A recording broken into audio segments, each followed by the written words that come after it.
After 12 years through primary and secondary education, I am indeed excited this afternoon to welcome you all to this event celebrating the results of 747,121 candidates who sat for the 2020 Kenya Certificate of Secondary Education examinations. Monday was the moment of truth for the nearly 750,000 candidates who sat for the Kcse 2020. I am sure this is what we are waiting for.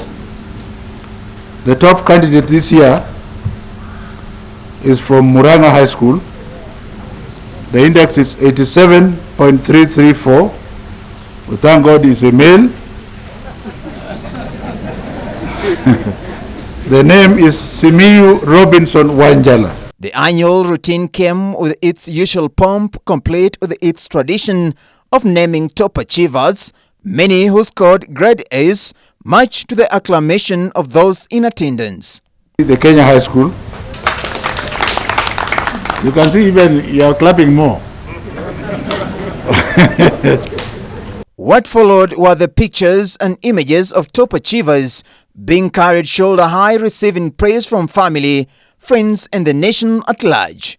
This annual ritual, just like many other years, leaves behind many more candidates who consider themselves failures. This year's results, for instance, shows only 140,000 out of 747,161 who sat the exam got grades that should take them to university. This leaves behind over 600,000 students, or a mega 81%, who are perceived as having failed. So bad is the situation that in recent years, candidates have been taking their own lives after scoring unfavorable results. In 2018, 2 students who sat for the Kenya Certificate of Secondary Education Kcse examination committed suicide after failing the exam. Another student committed suicide in Kajiado County after receiving Kcse results. In 2017, a student in Migori County who sat the national examinations committed suicide over poor results. The 22-year-old who sat the examinations at Moi Nyabahonse Girls Secondary School is reported to have jumped into a well and drowned.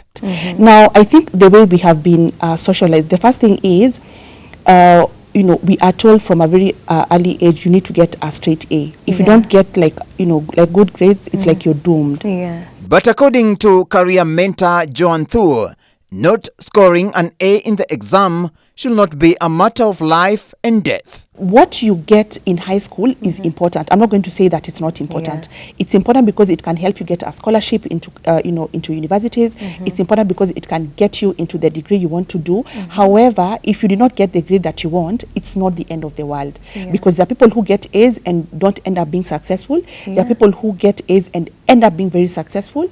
People who get C's end up not being very successful. People who got C's end up being very successful. So this conversation, what you do with yourself after high school is going to determine whether or not you become successful. According to Joan, there should be a paradigm shift in the general idea of success. I think people struggle with like that balance between passion and money. Most people, or how we've been raised, success is the job that is going to make give you a lot of money. So it's medicine, it's being a doctor, being an engineer, and being a lawyer, etc. Arguing that many A students end up in careers that are not happy about. And I can tell you, as a career coach, I have met so many people who got straight A's, who went on and did the laws and the engineering, got into those careers, then like 10, 12 years down the line, they're not happy. And finally, students who are completely unsatisfied with their results can apply to sit for the national exams again